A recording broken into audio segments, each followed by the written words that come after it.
तो हेलो दोस्तों, मेरा नाम हर्ष और आज हम लोग फिर से ग्रेविटेशन पढ़ेंगे। ग्रेविटेशन क्लास 9 का चैप्टर है। मैंने आपको बता दिया था पिछले वीडियो में, और पिछले वीडियो में मैंने क्या क्या बताया था वो मैं अभी बता दे रहा हूँ।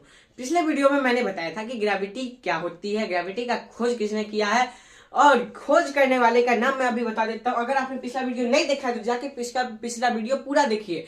अगर आप लोग पिछला वीडियो पूरा नहीं देखेंगे तो ये वीडियो आपको समझ में नहीं आएगा। तो ग्रेविटी का खोज किया था सर आइजैक न्यूटन ने।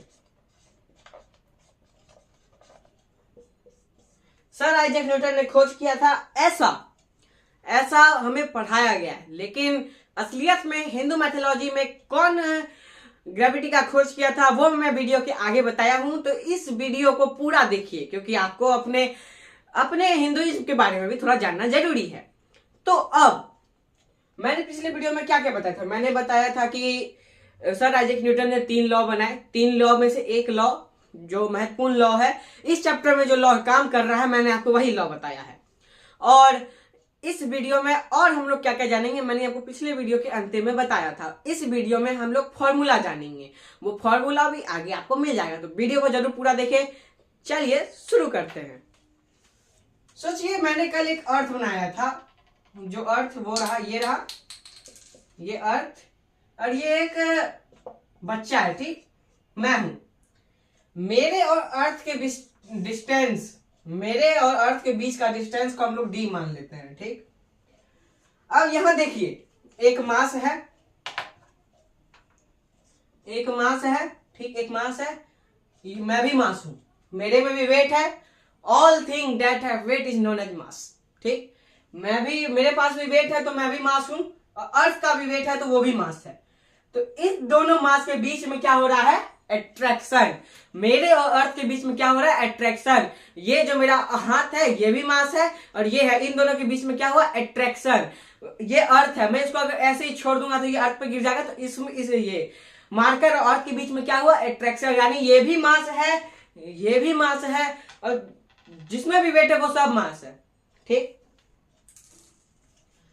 तो अब मेरे और अर्थ के बीच में हुआ क्या हुआ? ये अट्रैक्शन। अट्रैक्शन में क्या हुआ? फोर्स लगा। तो वो फोर्स क्या है? नहीं पता। तो F इक्वल टू M। आप बोलेंगे MM क्या है? तो मैं बता देता हूं। M मतलब हुआ एक M, जो हम है। कैपिटल M लिख देंगे तो समझ में नहीं आएगा कि कौन हम है कौन अर्थ है। तो जो छोटा है वो M है, ठीक, स्मॉल M है। जो बड़ा है वो बड़ा M है, जो बड़ा है वो बड़ा M है। तो M मल्टीप्लाई M हो जाएगा, इसका मतलब ये हम लोग का पहला हो गया, ठीक। फिर अब हम लोग वापस से फोर्स लिखते हैं। अब इसके बीच में डिस्टेंस हुआ, मेरे और अर्थ के बीच में डिस्टेंस हुआ। तो इसका डिस्टेंस का इसमें मेन फॉर्मूला है। डिस्टेंस को अब इसमें डाल देंगे। तो कैसे डालेंगे? तो 1/d² करेंगे, 1/d²। ये दूसरा हुआ। तो इसका क्या बनेगा? इसका बन जाएगा m/d², ठीक। अब इसमें एक और चीज ऐड होगा, मैंने आपको बताया था, ग्रेविटेशनल फोर्स। मेरे और अर्थ के बीच में क्या लगा? तो ग्रेविटेशनल फोर्स लगा। मेरे अर्थ के बीच में क्या लगा? तो ग्रेविटेशनल फोर्स लगा। क्या लगा? ग्रेविटेशनल फोर्स लगा। तो वही ग्रेविटेशनल फोर्स के कारण F बराबर big G small m big M/d² लिखाता है। आप बोलेंगे तो आपने बिग G क्यों बोला? यहां पे नॉर्मली G बोलते। एक और इसमें फंडा है। जैसे ये G, मैं आपको यहां पे साइड में बता देता हूं सबका क्या मतलब होता है।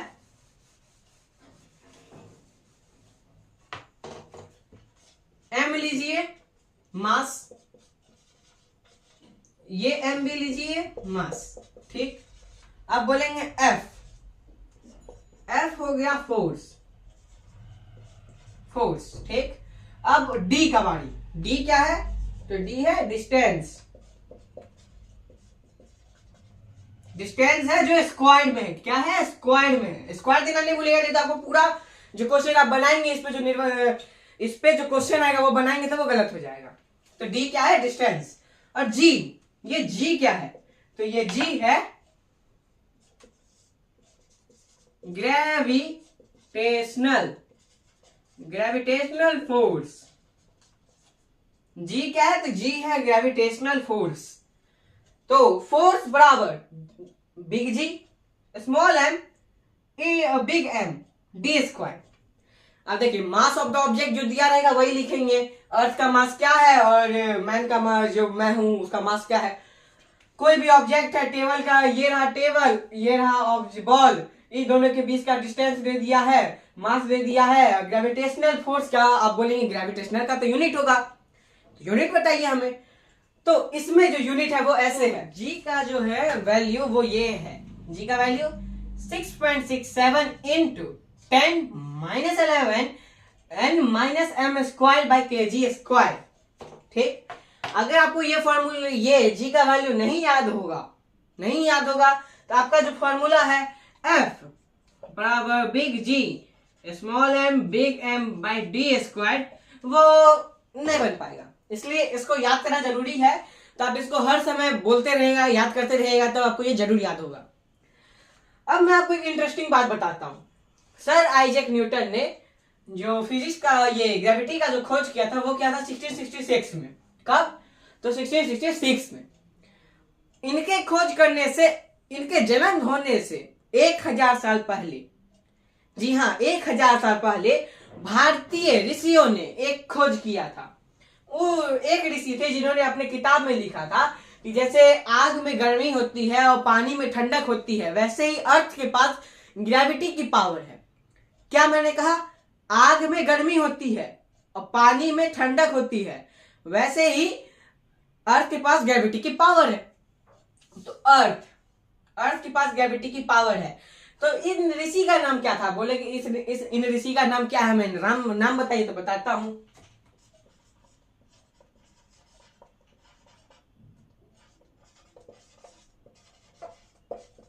ब्रह्मगुप्ता। अच्छे से लिख देता हूं क्योंकि एक और ऋषि इसमें आएंगे, इसमें एक और ऋषि आएंगे। पहले हैं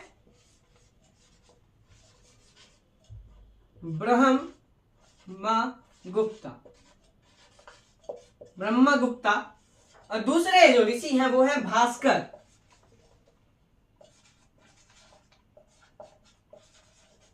भास्कर 2। जी हाँ, ब्रह्मगुप्ता और भास्कर 2।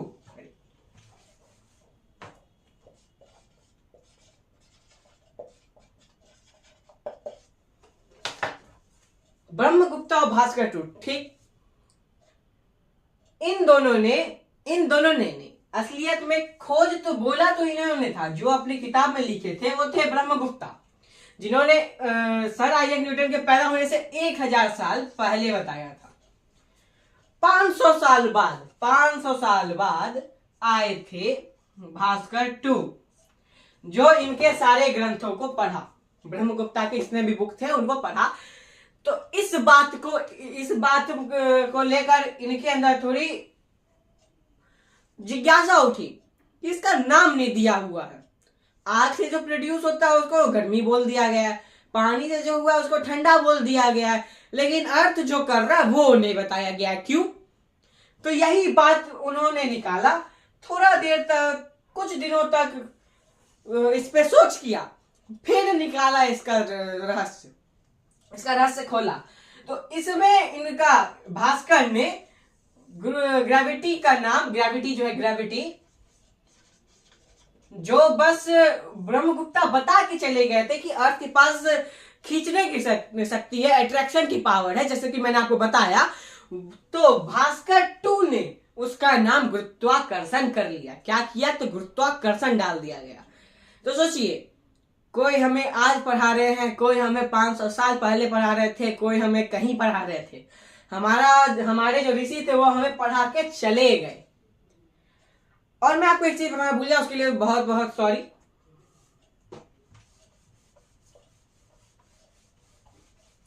कि जो जी का वैल्यू लिखा था मैंने, G equal to 6.67 into 10 minus 11 into n minus M square by K G square, उसमें n क्या है?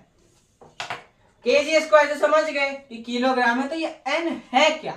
एम स्क्वायर भी समझ गया कि मास का स्क्वायर है। ये एन है क्या? एन एन एन है क्या? मैंने तो ये नहीं बताया था। अब मैं एन बताता हूं कि एन क्या है। एन कुछ याद आ रहा है? ग्रेविटी के फाउंडर 1666 में कौन थे? जी हाँ, sir Isaac Newton. Sir Isaac Newton को इज्जत देने के लिए, रिस्पेक्ट देने के लिए, उनको फेथफुल मानने के लिए कि उन्होंने ग्रेविटी का खोज किया, तो उसके लिए न्यूटन सर को, सर आइजैक न्यूटन को इसी के अंदर ही डाल दिया गया। एक आइकन बना दिया गया, इसका एक सिंबल बना दिया गया कि इनको दुनिया हर समय याद करते रहे। तो एन मतलब होता है न्यूटन। ठीक, एन मतलब होता है न्यूटन। न्यूटन यानी फोर्स, जो ग्रेविटेशनल फोर्स लगता है आपको, वो। तो आज के वीडियो में बस इतना ही, मिलते हैं अगले वीडियो में। लेकिन एक चीज मैं आपको बताना चाहता हूं, बहुत लोग मेरा वीडियो देख के छोड़ देते हैं, बहुत लोग सब्सक्राइब नहीं करते हैं, बहुत लोग सब्सक्राइब करते हैं। जो करते हैं उनको भी थैंक यू, और जो नहीं करते प्लीज कर लीजिए। तो आज की वीडियो में बस इतना ही, मिलते हैं अगली वीडियो में। जय श्री राम।